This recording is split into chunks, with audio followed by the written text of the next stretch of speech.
since you did, I have some stuff to get off my chest too. That's CNN, because you're right. I think what's happened, I don't know what has shifted. Well, I can guess what's shifted in the last few months, but all of a sudden you're having people like Ben Shapiro being platformed on Abby Phillips' show. You have people like Jillian Michaels being platformed. You have fucking, sorry dad, Scott Jennings, who's there 24/7 spewing his bullshit and being really rude about it. And whenever you raise a point that actually is a fact and not opinion, he becomes very personally rude.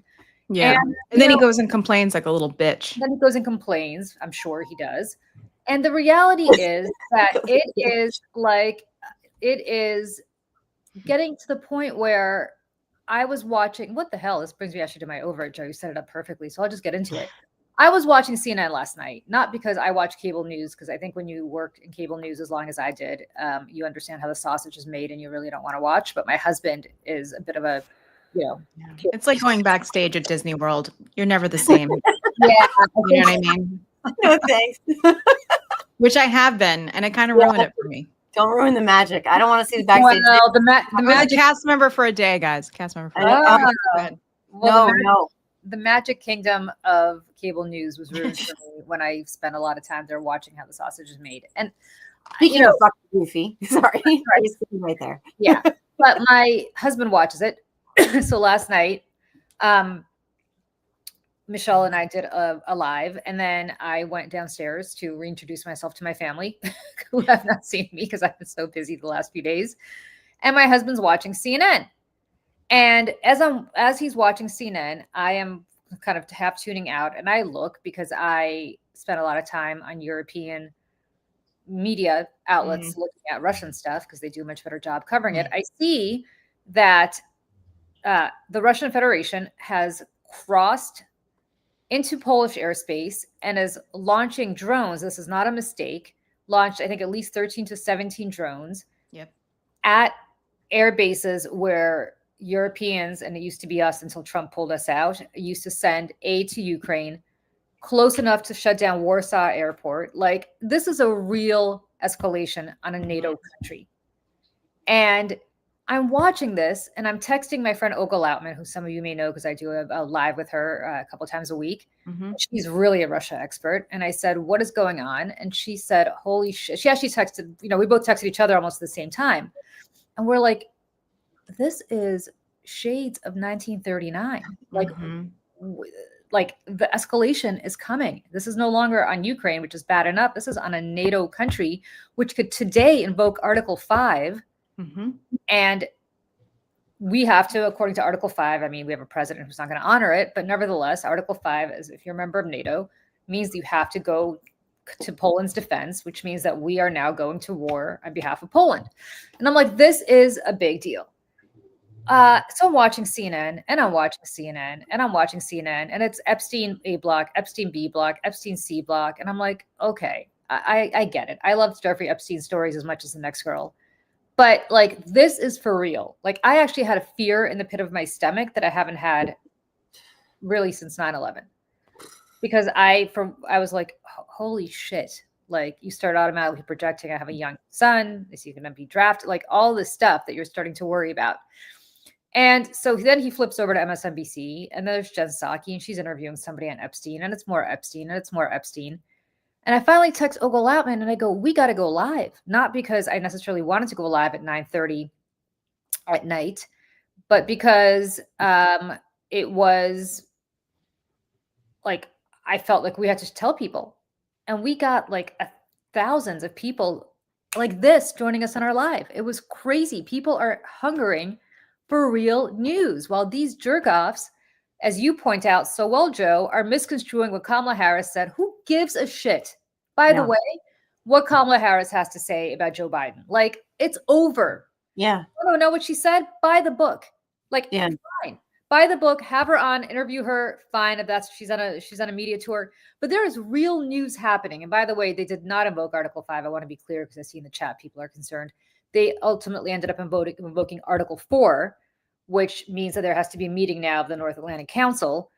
This is the 7th time in the almost 80-year history of NATO that Article 4 has been invoked, just to underscore how serious this is.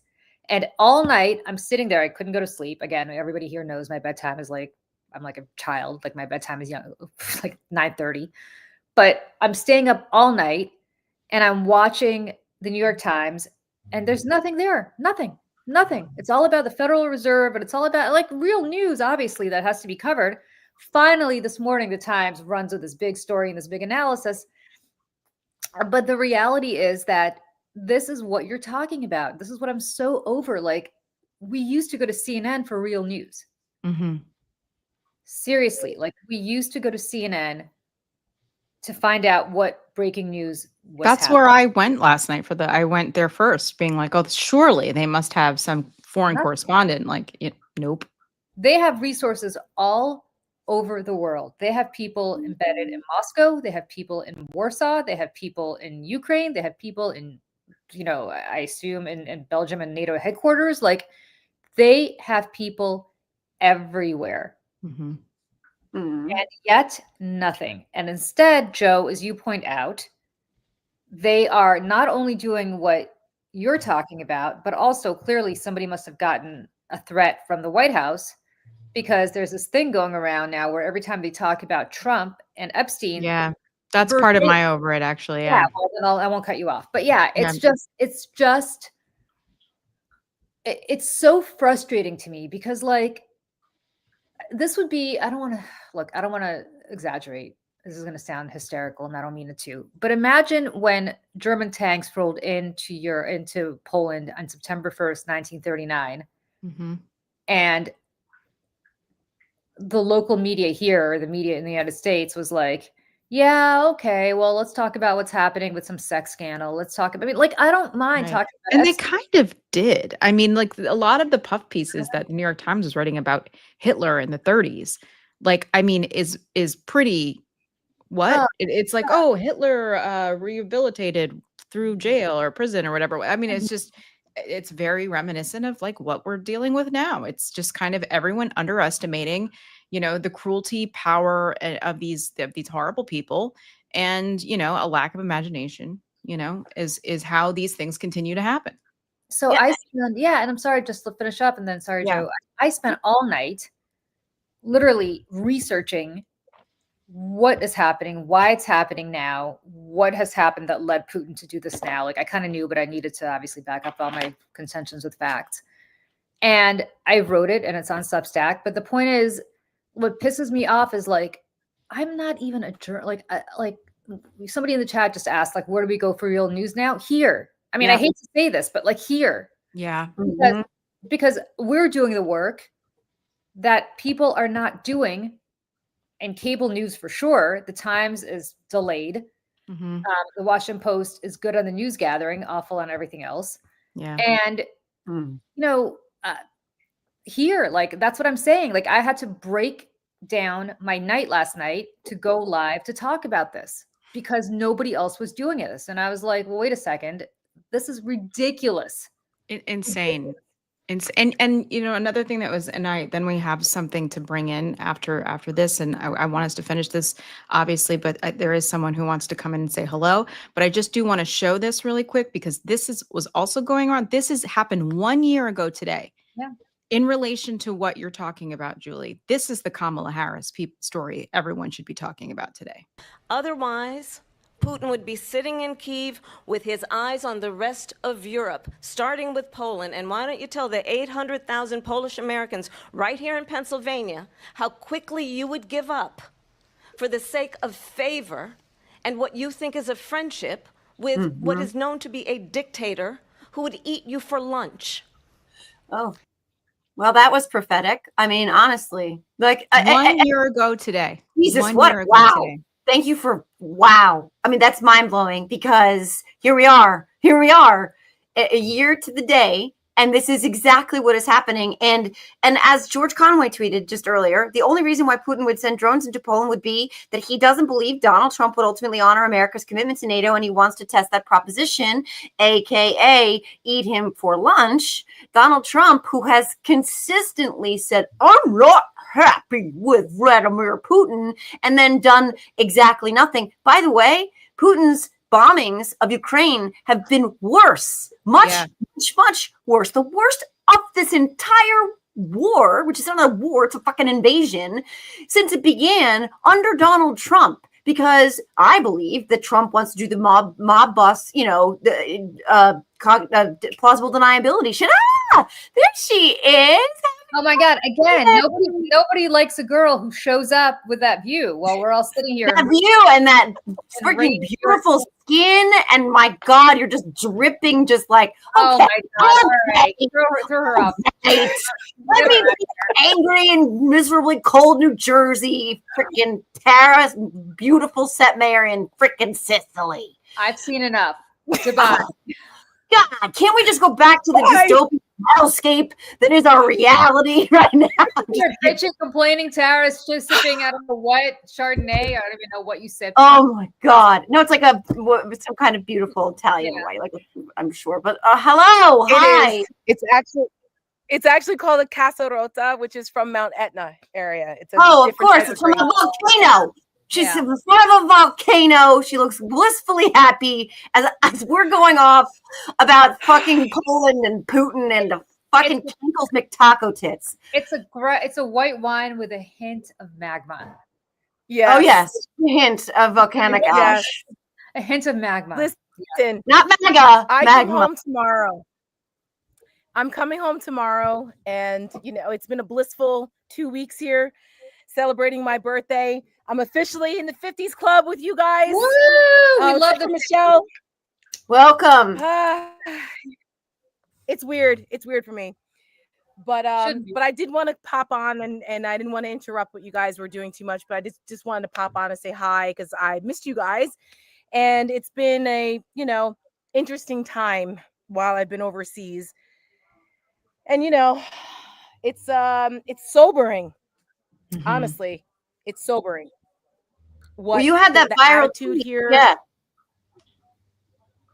Yeah. I was telling my friends here in Sicily, we were just talking, and I was like, it's the first time that the reality is setting in that the United States is not what it once was overseas. Like when you're in it here every day, you're kind of like, but when you're out of the country somewhere else and people are asking you like, what's going to happen to America? Are you guys okay? Like what is going on? We don't understand. I don't have any answers. Yeah. What do I tell them? Pour me another glass of wine. That's what you tell them. That's why we drink. Yeah. No, I'm just kidding. But like are your friends real. Italians or are they American expats? So some are Italian, some are British. So some are actually, it's kind of funny. It's a whole mixture. Some are Sicilian, some are American expats, some are British expats, and some are Belgian expats. So it's a little bit of everything. I too would like to be on vacation, Tara. Well, Michelle, look how quickly it's somewhere tropical. It's amazing. It's amazing how clearly you're still coming in, despite the fact it looks so realistic. I mean, oh my God, we're Snoop Dogg with your Corona, handing it to you. Yeah, but like, seriously, but Tara, like I want to talk about this, and I know you're in a blissfully happy place. You're literally glowing. Like it's like I love you, but I'm like, I want to glow, and I don't feel like I know how to glow anymore, but you're glowing. But you had this tweet that was very resonant with people about this very thing. And I think it resonated with people both living abroad, which a lot of people who follow all of us and a lot of people who interact with all of us do live overseas, but it really resonated with people here. And this is like not a political issue at all. This is, like you said, this is the United States of America losing its standing and reputation, something that's been building up for generations, something that, men and boys and others crossed oceans to fight for. It's not just sliding.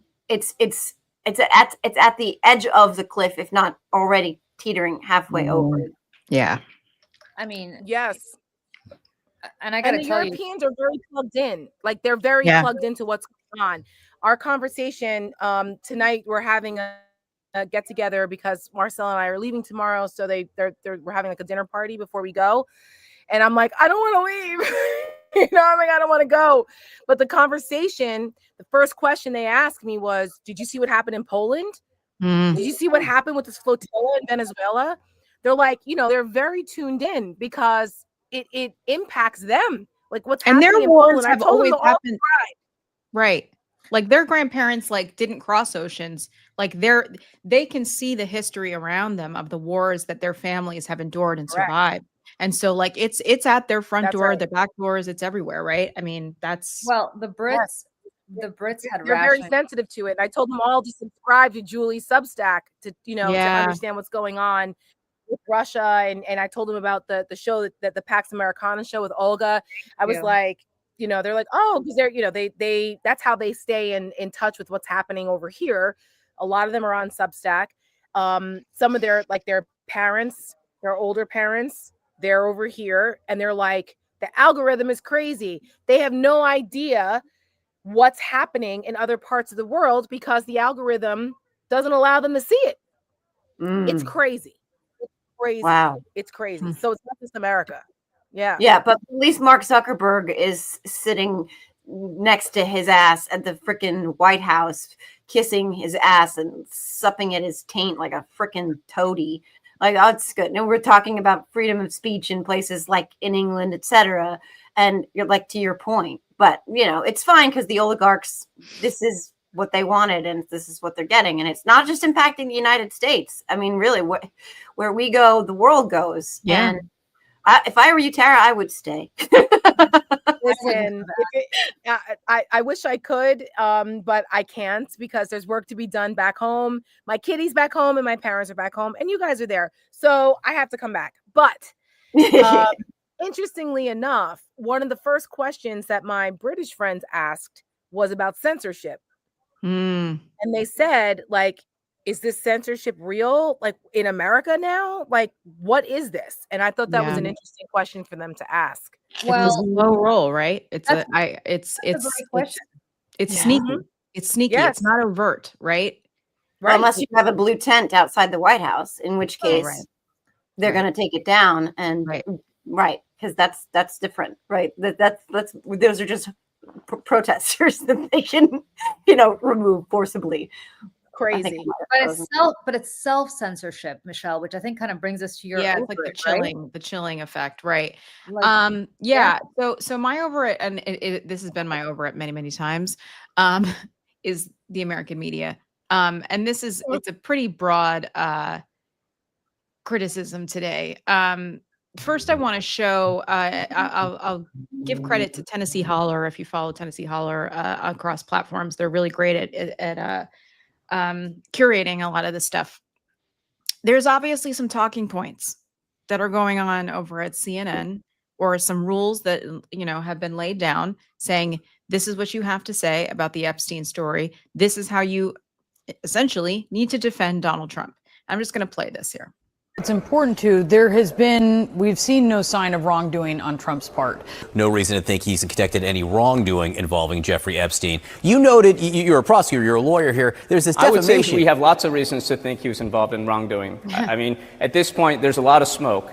There may be some fire, but I would just push back and say I think there's a lot of reason to think Donald Trump was involved. Involved with what? I'm sorry, what exactly, what proof do you have that he was involved with wrongdoing in regards to Jeffrey Epstein? And if that's the case, why have there been no prosecutions over 20 years here? Because there haven't really been any allegations that he was involved with wrongdoing. There are a lot of connections where Donald Trump was named, right? We had a 14-year-old claiming that she was raped by him, then withdrew that claim after she was apparently threatened. His name appears a lot. And again, we at this point, our job is to find justice for these survivors, and that means that we need to continue digging, knowing that there is a cover-up taking place right now. And I didn't say that we have proof. At this point, we have like a lot of smoke. So keep playing it because I think it's relevant. Yeah. So that's the end of that clip. And I just want to say, it's like, well, there have been no prosecutions.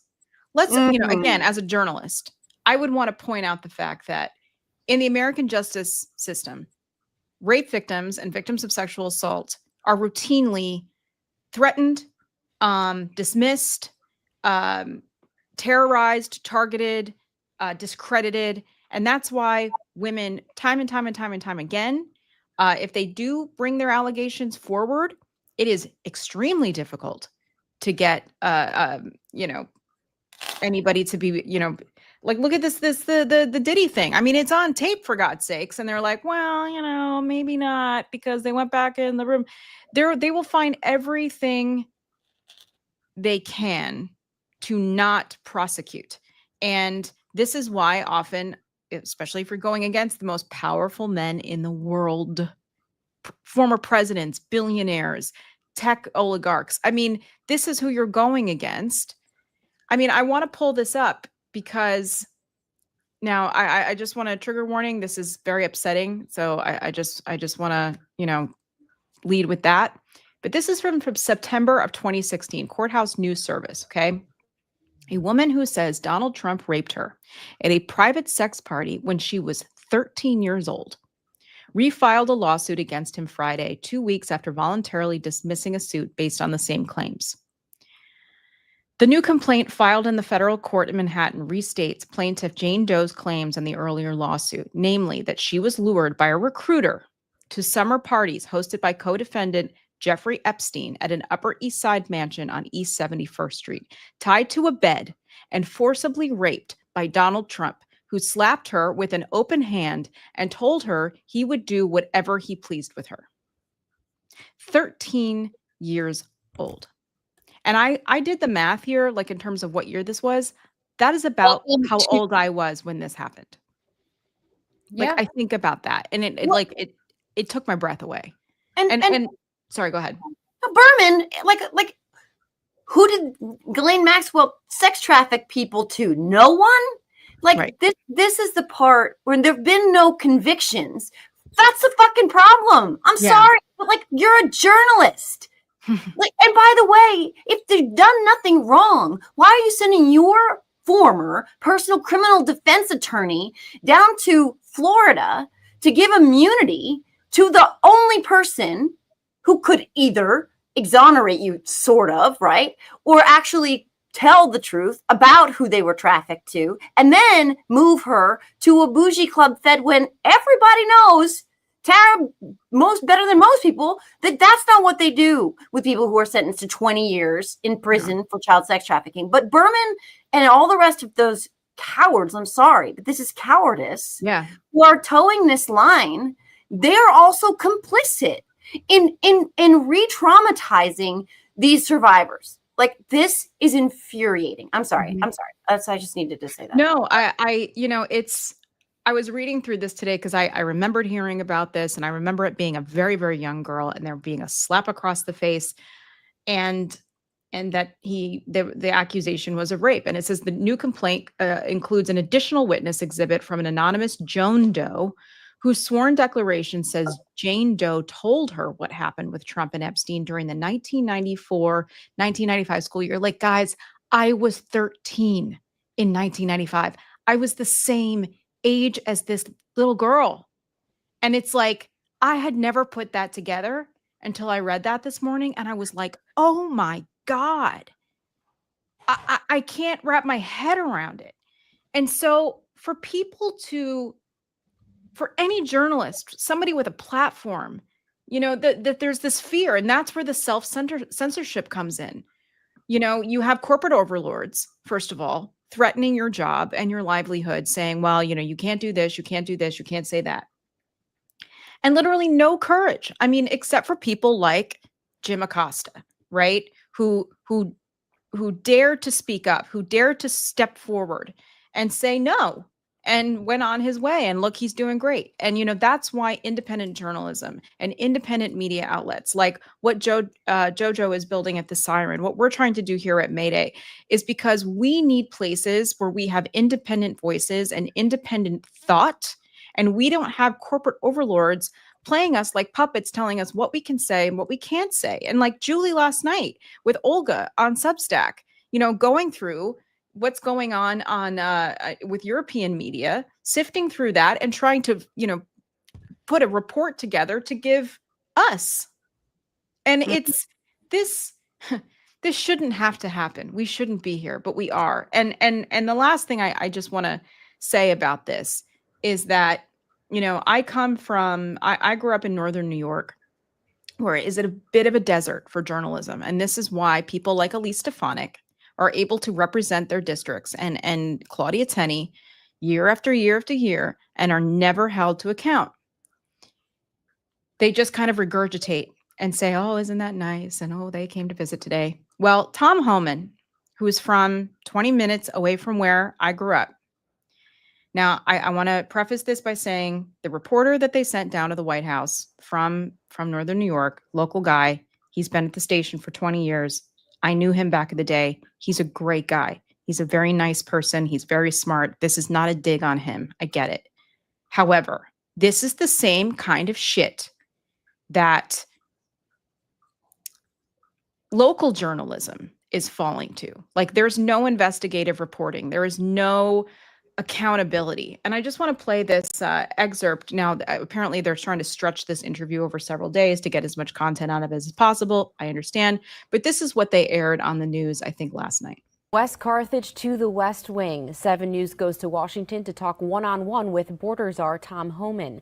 7 News anchor Jeff Cole is live at the White House tonight to tell us more about his interview that happened earlier today. Jeff? Aaron, immigration is a hot issue facing the country right now, clearly. Many people like what border czar Tom Homan is doing. Others don't like it at all. They in fact hate it, and he knows it. In our 40 minutes that we got to spend with Tom Homan today, we were in the White House for the interview. I pressed him on how immigration seems to have gone from targeting criminals and going after the worst first to basic focusing on people who are in the country illegally, no matter where they are, on a farm, in a manufacturing plant, maybe in a routine traffic stop.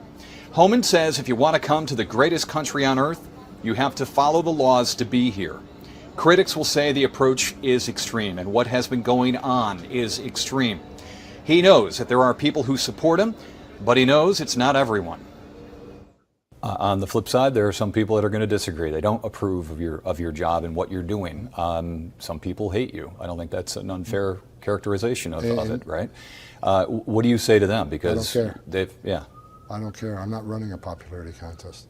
And I think if they saw what I saw in my career since 1984, over 40 years doing this, let them get on their knees and talk to a 9-year-old girl that got raped multiple times coming across that border. Huh. That's a rich thing to say. Ed Homan continued to talk about different events that he has seen over his law enforcement career as to why he feels that the policies that he's put into place along with the White House, why they are important.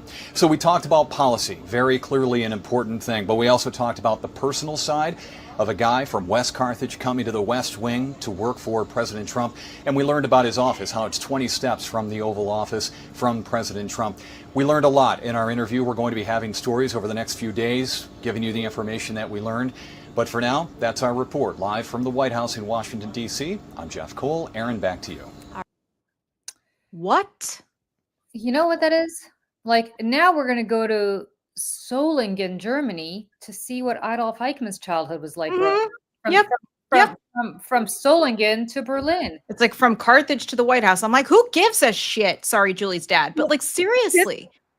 But this is what they do. They are, because they know, like, this is probably the biggest interview that guy's had ever in God knows how long. And again, like, Jeff Cole's not a bad person. Like, I know people, we have friends in common, like, and listen, he is a step above everybody else that they have in the area. Trust me. He's like very good comparatively. But I'm like, this could have been international news. You could have made that kind of step forward and asking him questions and following up. Sorry, Tara. Let me ask you a question. Do you know who owns that station? What station is it? Is it CBS, ABC? It's I believe it's CBS. I'm sure my mom's going to text me any minute now, but I think it's like it's WWNY7. Yeah, it's not Sinclair. It's not Sinclair. It could be Sinclair. It could be Tegna, because they're also Trumpy, right? It could be Tegna, Nexstar. Like a lot of these Trumpy Gray Media. I don't know what that is, but that's who owns I'm not it. sure what that is. But a lot of them own these local stations. They've been buying up these local stations for years so they could control this. Remember a couple years ago, the Sinclair stations made those local stations and reporters read that like propaganda statement that was something straight out of fucking 1984. It was insane. And they were like reading this in a way where people were like you knew it was robotic, and they were like, this isn't real, but they were forced to do it because that's what they had to do because the owners of the station wanted them to do that. Did you see the clip I sent this morning about with Homan with Mika on Morning Joe? Yeah. No, that was crazy also because Mika said to him, she's like, you're disappearing people. And he was like, no, we're not. He got real defensive. He goes, you say disappearing people, but these are criminals and blah, blah, blah. She's like, and then even she, who knows better, was a softball interview. She let him get away with saying that these are criminals being deported. Oh, you have a problem with criminals being deported? No, she should have said, you are snatching American citizens without due process. That's what you're doing. Don't sit here and lie on this network about what's happening. We see it with our own eyes. You have masked agents who are not identifying themselves that are snatching people off the streets without due process. How is that okay? Because he's like, well, criminals, they go. No, criminals have due process. You're not doing that. She never did it.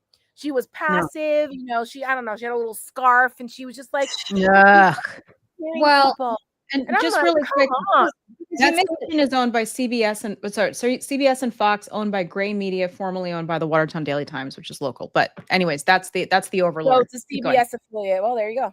Well, Tara, that's because, I think you might have missed this because why would you be reading the New York Post while you were gone? But there was a little story about Mika and Joe yesterday or the day before where Mika conceded that, yes, indeed, they're still in touch with Trump after that Mar-a-Lago little summit that they had.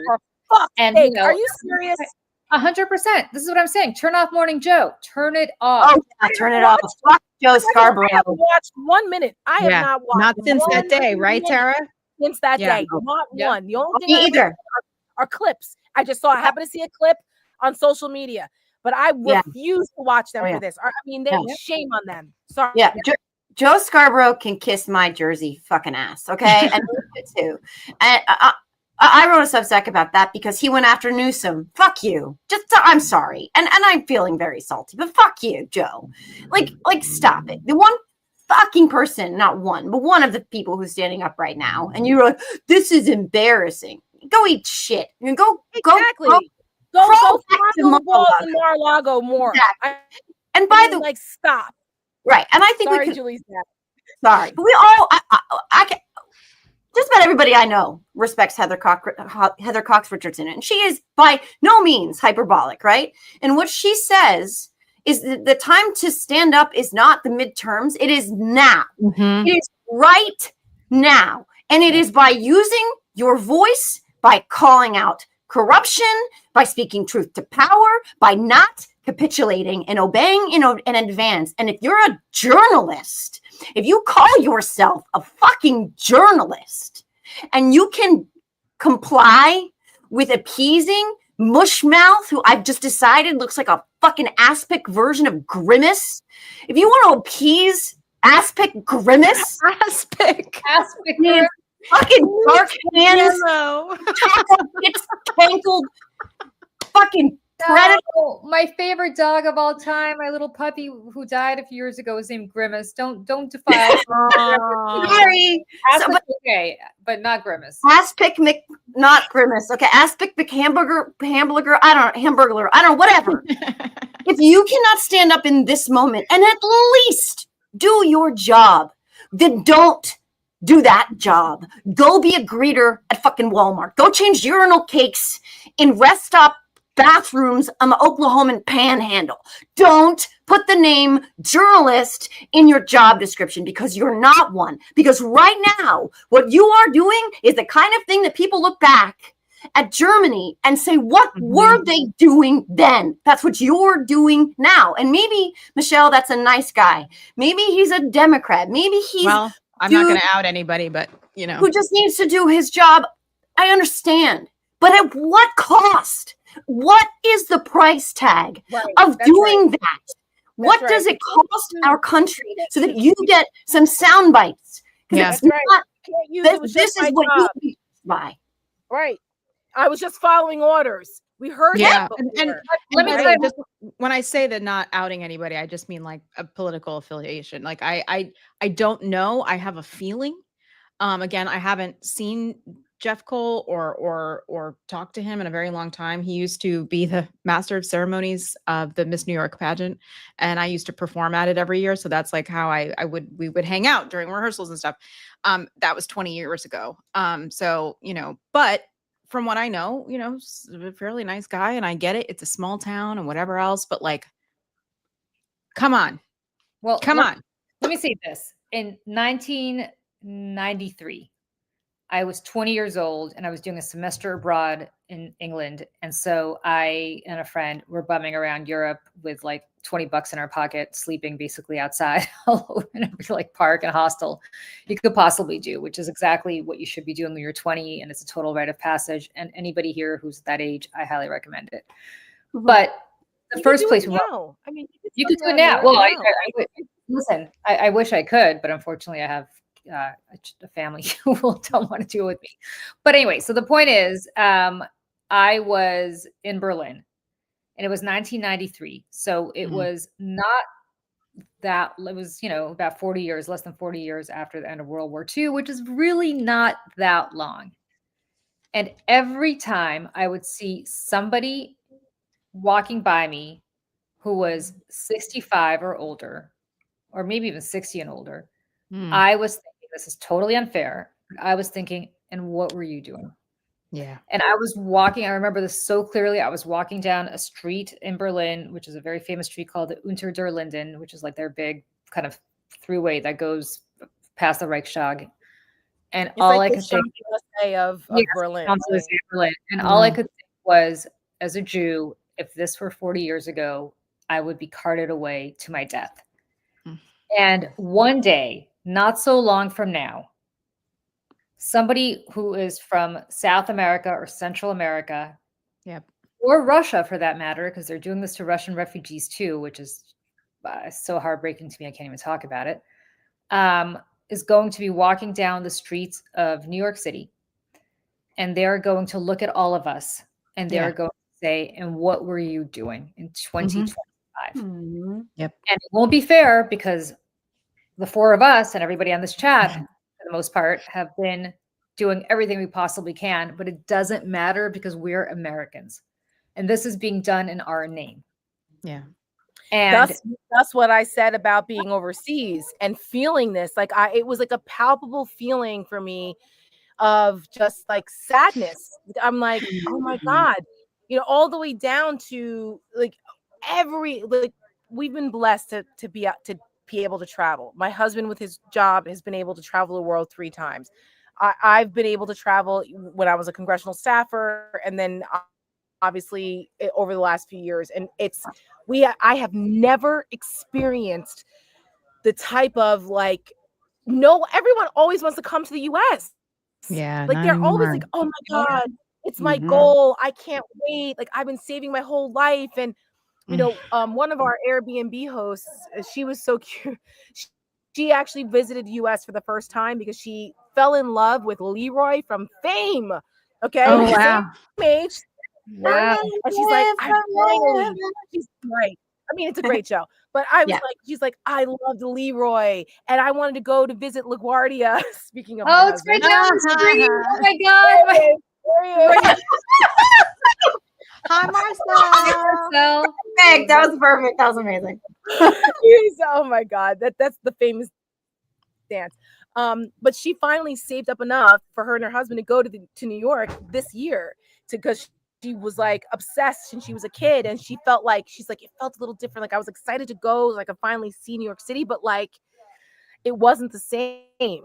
And I'm like, it broke my heart because I'm like, she's right.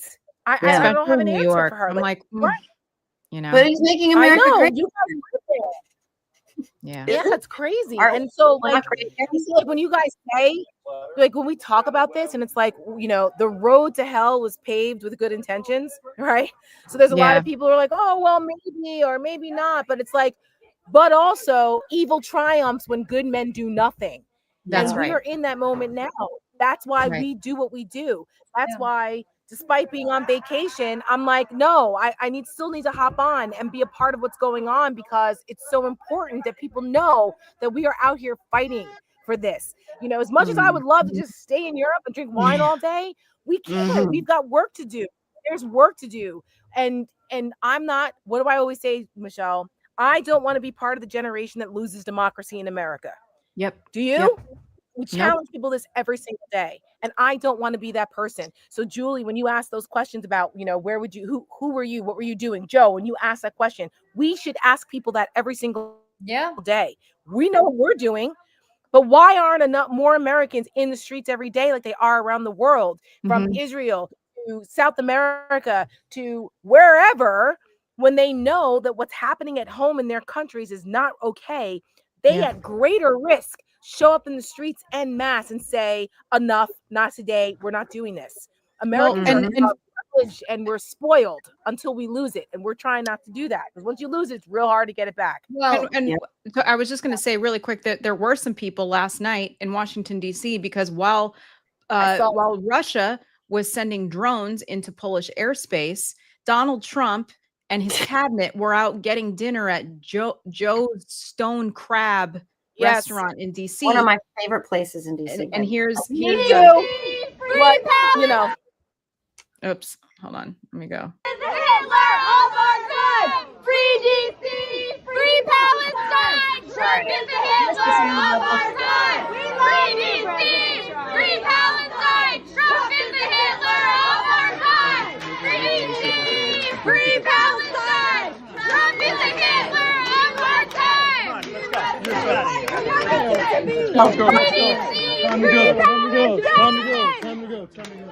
Like, I love it. Just really good for them. It's always women. For them.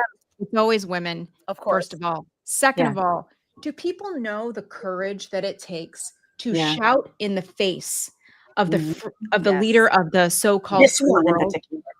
The courage that requires. Most of us will never know. And that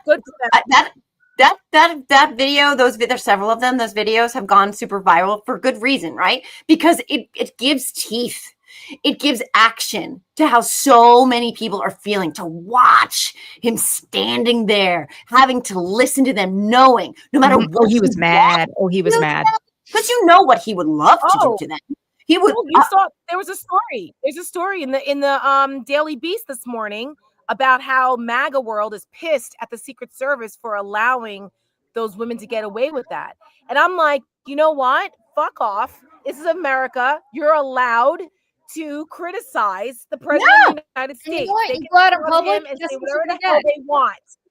Yeah, exactly. It's not the Secret Service's job to stop people from speaking unless they're a threat to the president.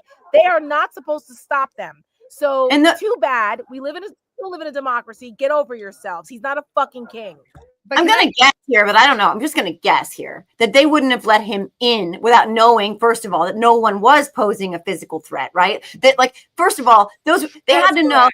Right. So they were using their freedom of speech, and that is still protected in this country, to your point. And that is something that, like, again, is not political. That overwhelmingly, I love Heather Cox Richardson. I'm just going to cite her again. Overwhelmingly, the majority of people in this country do not want to lose that. And so that, I think, is part of the reason why those videos of that protest, and good job. I hope they got some stone crabs while they were at it before the couple walked in there. Good job on their part for doing that and watching him just get out, and they're not leaving, and he can't summon them fast enough. And he always has that shit-eating grin when he's really mad. He goes, he did it at the end of the Kamala clip too, where she talks about, he goes, yeah, and he did it anyway. He did it at the U.S. I'm going to leave you because it's actually starting to rain where I am. But I'm going to leave you guys. Let you guys. I know. I'm like, what is happening? Even though it is still lovely, there is some rain happening, and there's a doggy. We have a doggy. We have a kitty out here too. Beautiful, Tara. Heaven on earth. Heaven on earth. My friends built this basically. This edition. with their own hands. It was a COVID project to add on to this. This was like a very like just the stone house here in Sicily. Like it's literally in the mountains, but they built a whole bunch of like additions to this by themselves. I don't know how they did it. And this is where my husband and I got married in Sicily. We stayed here with them 12 years ago. So we haven't been my husband's people in Sicily. Yeah, like we haven't been back. Yes, your husband's. I told you they. Anyway, yeah, a joke about it. But anyway, we hadn't been back in 12 years. And so it was an opportunity for us to come back here and experience it, and watching all the beautiful work that they've done. So anyway, so that's why we're here. I'm coming back tomorrow. So it all ends tomorrow. I'm going to go eat food, drink wine, and get out of this rain, which it like never rains here, which is crazy. I don't know what's happening because we're talking about Trump. It's Trump's fault. So anyway, love you guys. Just want to say hi. Thanks for dropping in, Tara. Bye. Happy birthday.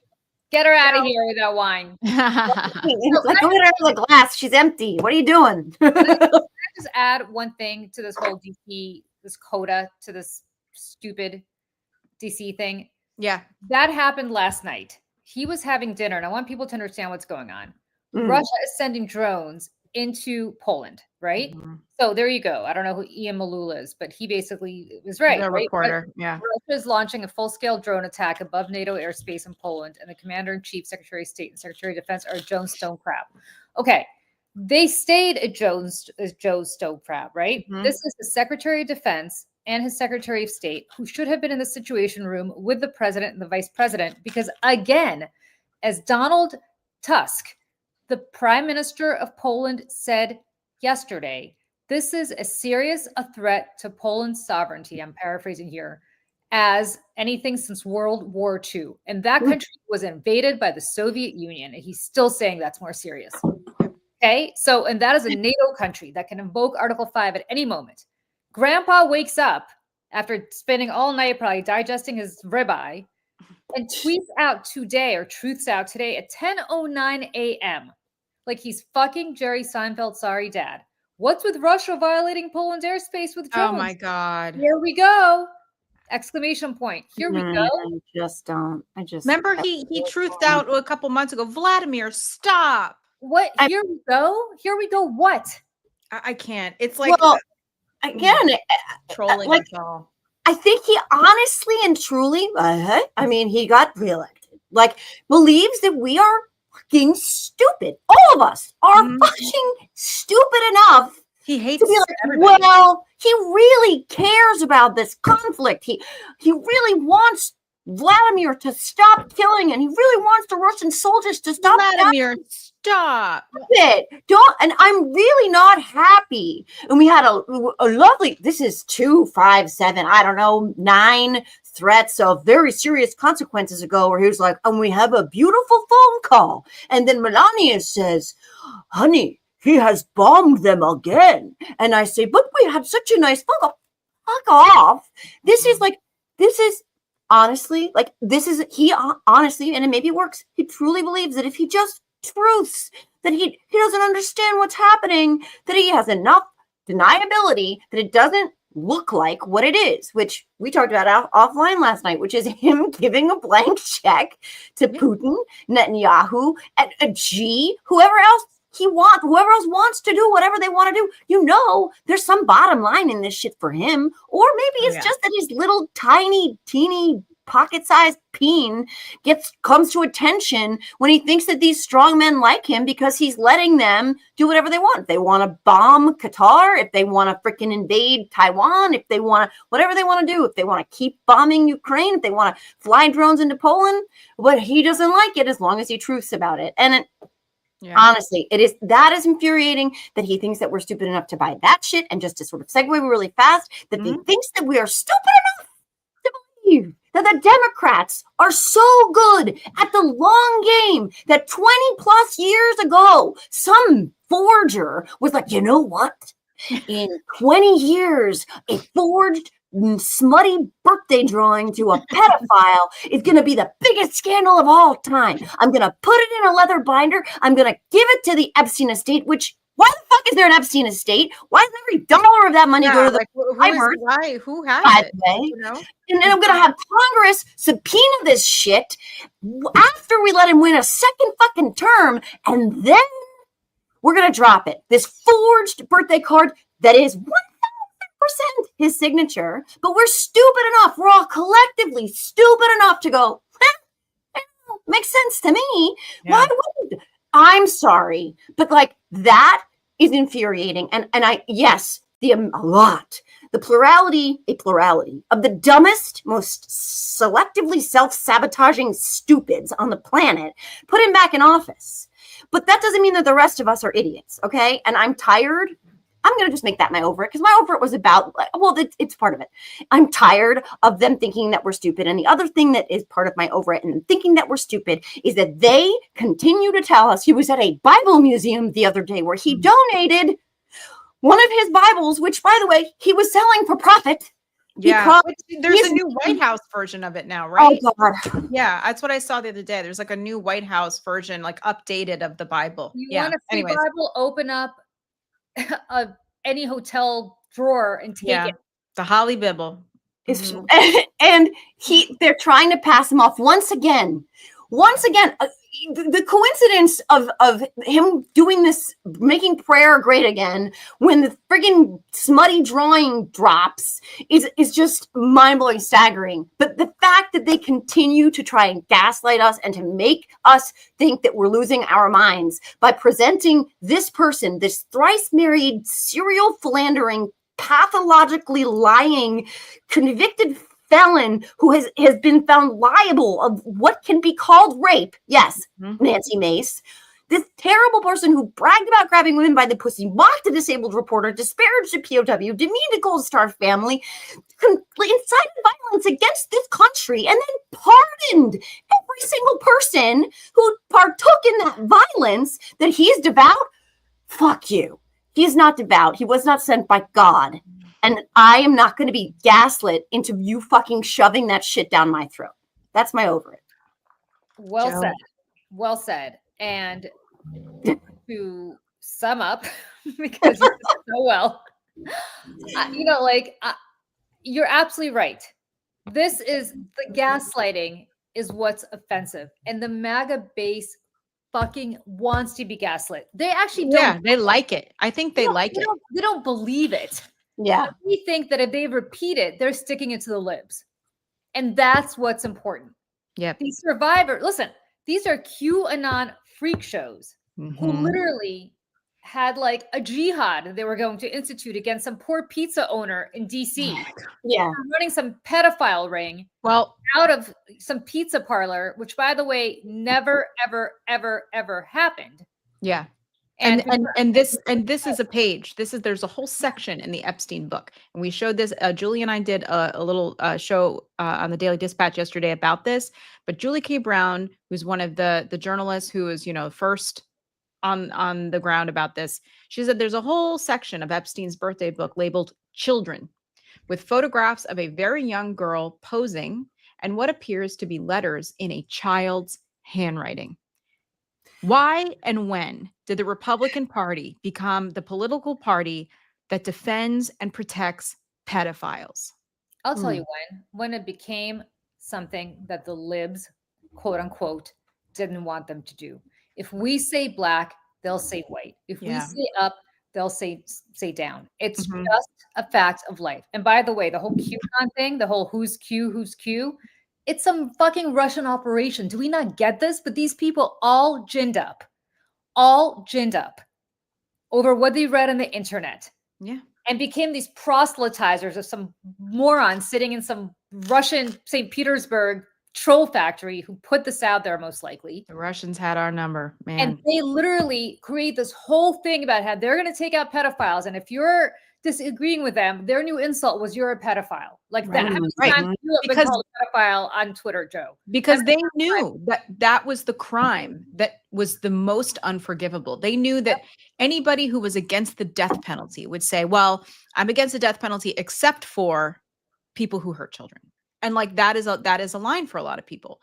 And they knew and they know that that is the one crime that is just unforgivable and so awful and so disgusting until now.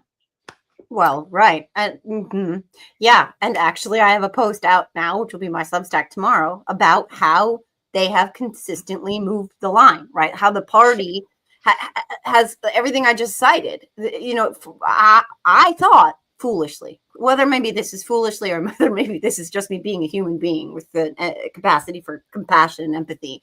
I truly and honestly believed it was over at Mexicans are rapists. Then I truly and honestly believed it was over when he mocked that reporter. Then I honestly and truly believed it was over when he demeaned John McCain being a POW. I truly and honestly, fundamentally to my core, believed it was over when he bragged about grabbing women by the pussy. I believed in every one of those moments that that party, the party that my father believed in until W, but the party that my father used to hold up as the promise of America, that shining city on a hill, right? That he believed in this country and in that party. I believed every single solitary time that would be the line.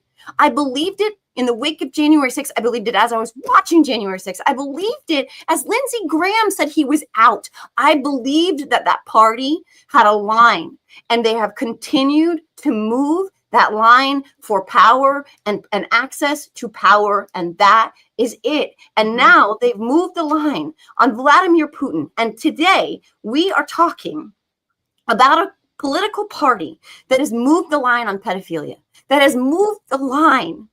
Yesterday, their guy said that 2 days ago that domestic violence isn't a real crime. And then his secretary of propaganda stood behind that podium with a fucking cross, and she said that those women were making it up. This is a party. Just keep moving the line. There is no bottom, I think is what the point is. There is no bottom. And Carolyn Levitt is all of 27 or 28 years old. Yeah. I don't know what she's gone through in her life.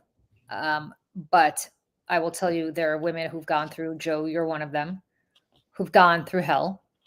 And for the president of the United States to stand up and say that the crime rate would be a lot lower if those women just shut their mouth and let their husbands do to them what they want is just evidence of the fact that there is no bottom. And by the way, that party is propped up by white women. Yeah. Oh yeah. Like us. And have they not, I mean, like, how many Trump voters have been domestic violence survivors? I bet you a lot. I bet you a lot, because it happens a lot. And I bet you a lot of them voted for Trump. Yeah. And the thing is, they will continue to vote for Trump. Yeah. Because I forgot who I was talking to, but there was some story that somebody told me about. Oh, yeah. Somebody told me about Arkansas farmers. Oh, yeah. Who are going bankrupt. A third of them, I think, was it? I forget what the deadline was, but a third of them will be bankrupt. And apparently, there's some sort of farmers conference in Arkansas that the governor shows up to, the two senators show up to, and all these politicians show up to. They did not this year because they were so afraid of these farmers. And the person who said this to me, didn't say it to me, said it to a friend, is from Arkansas. Very well established politically in Arkansas. And he said, you know what? Those farmers will still vote for Trump. They'll still vote for Trump.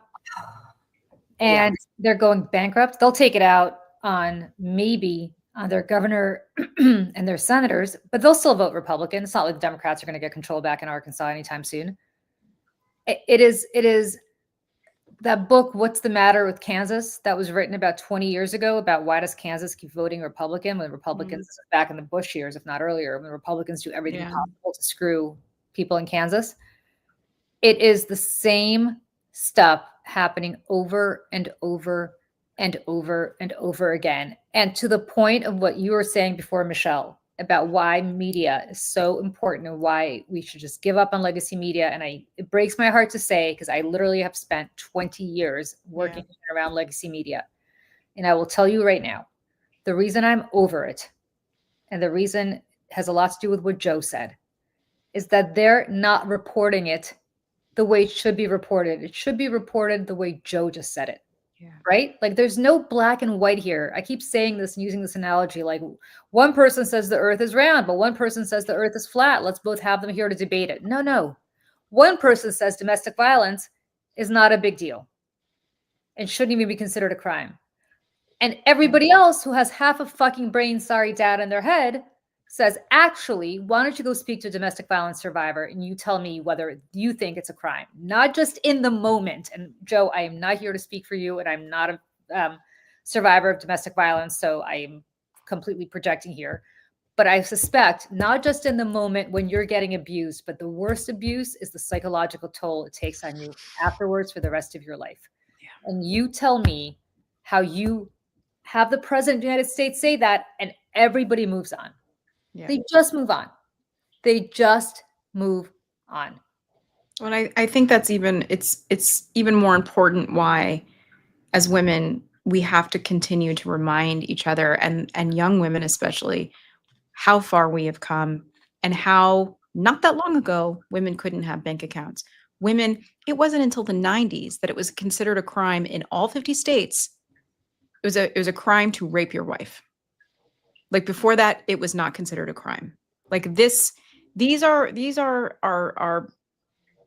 progressive, laws to protect women and to give women freedom and autonomy over the last several decades that took a lot of sacrifice and hard work.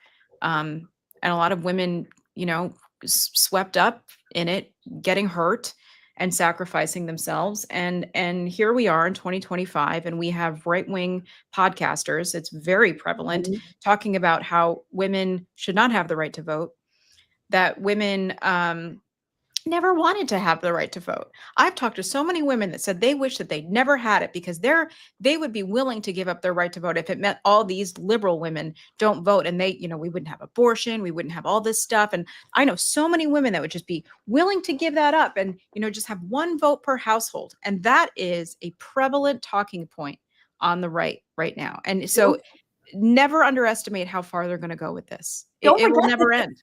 Don't forget that the Secretary of Small in the Pants, he posted his pastors stuff, his pastor at his church, Doug Wilson, as one of the people who has continuously said that women do not and should not have the right to vote. This Secretary of, I don't know what the fuck you want to call him, okay? Day drunkenness at an Applebee's in a strip mall, whatever you want to call him.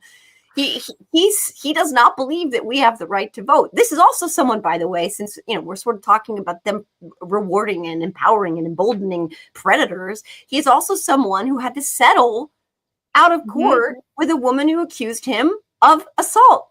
Right? His, I think, sister-in-law, someone said that he also partook in domestic violence, was the perpetrator of domestic violence, right? So at the highest levels of government, we're already seeing this embrace of us being their, at their beck and call, their handmaidens. And then he says something out loud out loud about domestic violence. And then a woman who is a mother stands up there and defends what he said, but actually goes one step further.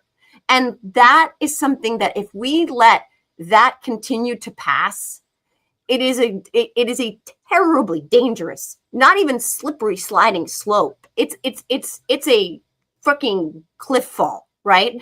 And that's very much what they want. And that's the stuff where, like, I apologize. I know I should never apologize for crying. I cry a lot, but like as a human being, right? As a survivor, but as a mom, both of a 12-year-old girl and an almost 16-year-old boy. Like what Tara said about not being we're not losing democracy on our watch. I'm not going to let my daughter be subjected to this reality that these motherfucking losers would like her to be subjected to for the rest of her life. I'm not going to be the generation that let that happen. I'm sorry. No way. It's interesting you say this, Joe, because, I run this nonprofit called Lift Our Voices, which is, I guess, one of the last standing Me Too nonprofits in the country. But my co-founder, Gretchen Carlson, who some people here might know, is the woman who was the first to speak out about Roger Ailes' behavior at Fox News. And I always say when people ask us why I have a son, she has a son. We say this we're doing for our boys. because we need to make sure that boys are raised to be men who respect women. And it's not enough to say that your daughter, Joe, is somebody who can't live under this. Your daughter shouldn't live under this because we shouldn't be around men. She should not be around men who behave this way. It's not up to your daughter to stand up. It is up to these boys and these men to behave like real men and not like cosplaying tough guys, which is what this fucking administration does with their stupid caked on makeup and their, and their So weird push-ups and their pull-ups and their bullshit to try to convince the rest of us that they're real men. I have hung out with some of these quote unquote real men. You want to know a story about Marco Rubio, who is supposedly a real man in this administration? When he announced his run for president in 2015, the 2016 election, he was on the 5 on the show that I used to co-host, and I was sitting right there next to him. And I was told, do not go hard on Marco Rubio. What? Yep. You know why? He is such a beta. I can't. Because he's a little, I hate the word bitch because that is whatever. I use it for people like Marco Rubio and Scott Jennings. It has misogynistic overtones. So whatever equivalent of that is, he's a little fucking snowflake. Pete Hegseth, hung out with him a lot, a little fucking snowflake. A little fucking snowflake. Donald Trump, the biggest snowflake of all. You know why? Because if that were Joe Biden and Joe Stone Crab yesterday, and people came up to him and said that free Palestine, which they used to shout all the time, Joe Biden didn't say get him out of here. Joe Biden would stand there and he'd take it. And take their hand. And take it. He'd take it. And so would every Democrat I've ever worked for. Every single one. And I worked for a lot. All of them would sit there and they take it. You know why? Because they understand that even if they disagree, those people have the right to say it. Yep. So these men who pretend to be men are the biggest fucking snowflakes of all. They want their little safe spaces. If I had $1 for every segment at Fox I used to do about snowflakes and these college kids on campus, they're so woke, they're all snowflakes, they want their safe spaces. Really? I mean, by the way, true. But you know who wants their safe spaces more than any of those? Oh, God. Yeah. These people. Because you just saw a video of Donald Trump saying, get him out of here. Now, listen, I think these people who showed up yesterday are incredibly brave. I think they should stick to one message and one message only, which is either free DC or free Palestine or Trump's a Hitler or whatever else. Because you're out, you're mixing your messages here a lot, but it doesn't matter. The point is they did it. They showed up. They had the courage to look the president, the vice president, the secretary of defense, and the Secretary of State in the eye and scream at them and exercise their First Amendment right. And what did this little fucking snowflake do? Sorry, Dad. Get him out of here. And by the way, if we're talking about snowflakes, stop Vladimir. Please stop Vladimir. Oh, please don't do this, Vladimir. No. Dad, mute it right now. Turn this off. This is what you say to Vladimir Putin. You look straight into the fucking camera. Sorry, Dad. And you say, Volodya, idi na huy mudak.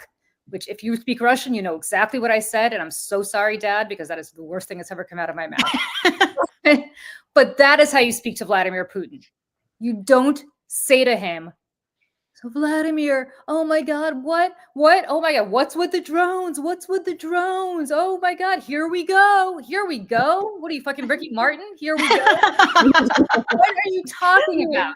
Go. Yeah. Well, and just really quick. I'm not, somebody here in the chat asked to translate. I literally, it's so bad. I can't translate it. I don't think there's an English equivalent that's that bad. So, yeah. Julie, if you wouldn't mind just for, take a minute. And I would love, just for people who don't know this, when Julie was at Fox News and she had a digital show and she did often speak in Russian. And I would love for people to actually know what that was about and what happened after so that, people can understand the power of what it is that you say. Yeah. So I never said anything like what I just said now. Yeah. Because I've never had those words come out of my mouth. But and I'm going to put that into Google Translate later. But yeah, not put that into Google Translate because I don't know if Google Translate can translate it into. I honestly don't think. Let me say this: Russian curse words are really bad, and I don't think there's an English equivalent. But anyway, okay. so right. but what I would say, so yes, I had the show, and they stupidly gave me this little digital show, which is hilarious because they weren't taking digital seriously back then. And so I had this producer named Emily, who's fantastic, who's no longer there anymore. And she and I were in the resistance there together. And so we had this little digital show, which is hilarious because all I would do is look. It was called the clapback, which sounds a little bit like a sexually transmitted disease. But I was supposed to, because people kept tweeting me all the time, and they were obviously saying horrible things to me because I was the token Democrat there. So the whole premise of the show was I was supposed to clap back to their tweets and just improvise and just riff. And I'm kind of, if I'm good at one thing, it's sticking it to people on the fly. And a lot of times there were people there who were Russian bots, it turns out later, who were tweeting at me. And of course, it was very apparent to me that they were Russian bots because their English was not quite American. It was kind of phrased exactly like you would phrase if you were translating it from Russian into English. So I would look straight into the camera and I would speak in Russian to Vladimir Putin. And I would tell him to stop invading Ukraine and to stop. This is back in 2015, 2016. So stop, taking over Crimea, and you're never going to win, and stop threatening the West, and you're never going to get your way. Little did I know Donald Trump was going to show up one day. And I didn't think anybody was watching, but the Russian government was watching because they called Fox and complained that I was a Russophobe. And I was like, it's very hard to be a Russophobe when you're Russian, but okay. And it became a whole kind of international incident. But I didn't stop, and I would not stop. And then years later, you were on a list. Years later, yes, as a result of all this, I find myself on a list of Putin's hit list, along with a bunch of other people. So, yes, I will not be vacationing on the Volga anytime soon. That's not the point. The point is, if I could say it, the president would say it. Exactly. And was vacationing on the Volga, that would really sound like a sad thing. Oh God, yeah. Back when vacation on the Volga.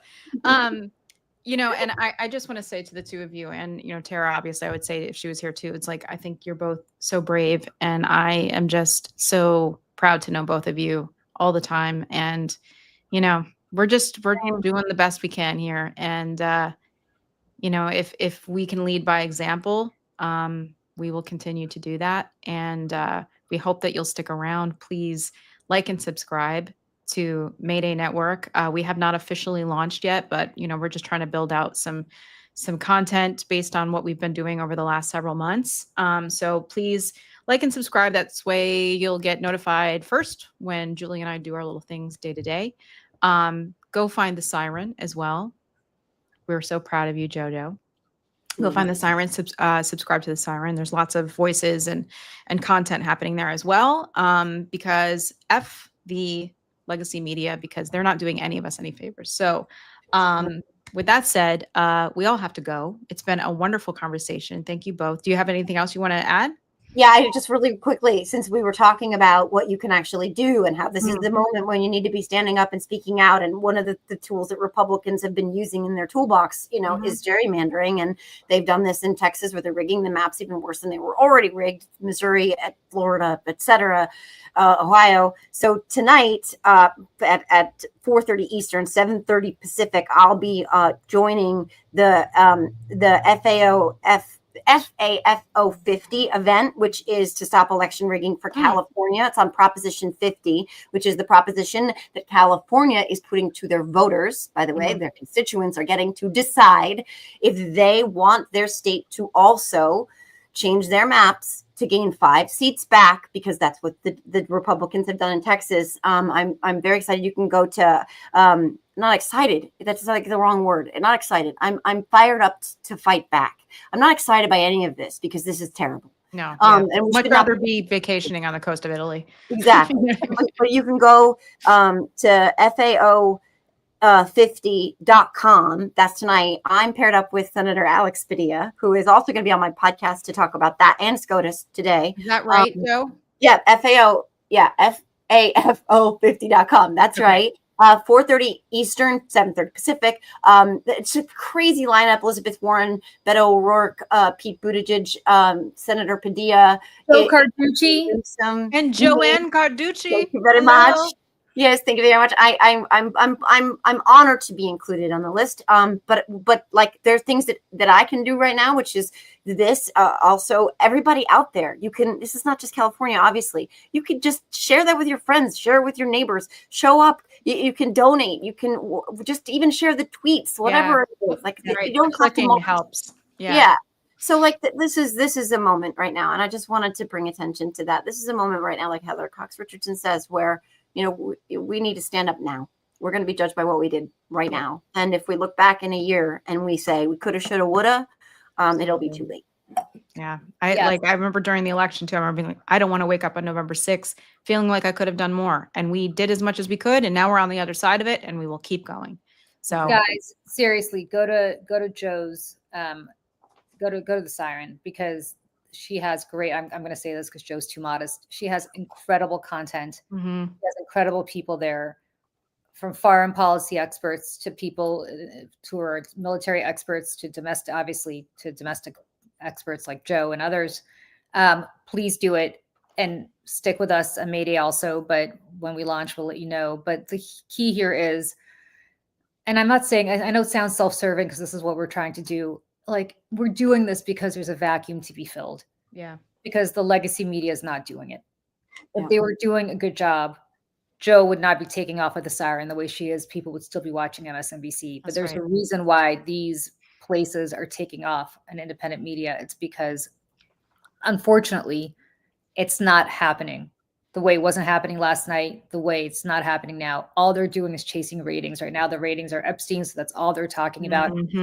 Important topic. I have a newsletter on it tomorrow. But the point is, there are things that are equally important. They're just not talking about because it's whatever they decide the ratings are.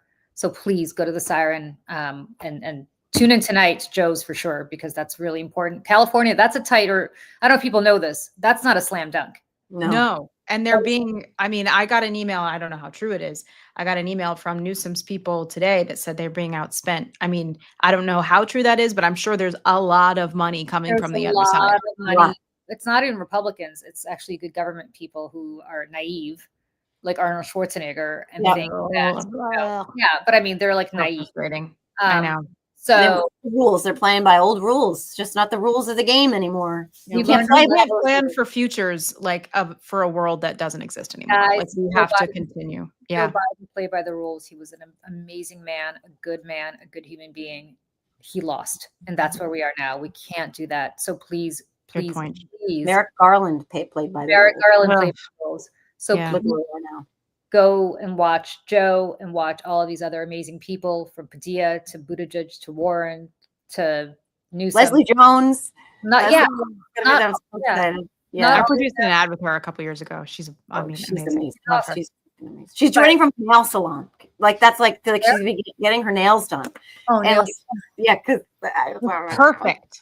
I'm like, it's so cool. Like, this is what we got to do. We got to do this. This is what we got to do. Yeah. And Harry Dunn is joining the Siren Network as a contributor. I just want to really? That's great. That's congrats. Mazel. Yeah.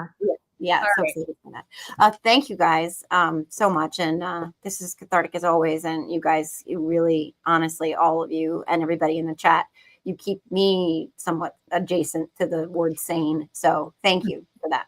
Really, Sane-ish. Sane-ish. All right. Bye, everybody. Bye, everyone. Stay safe. Bye. Bye.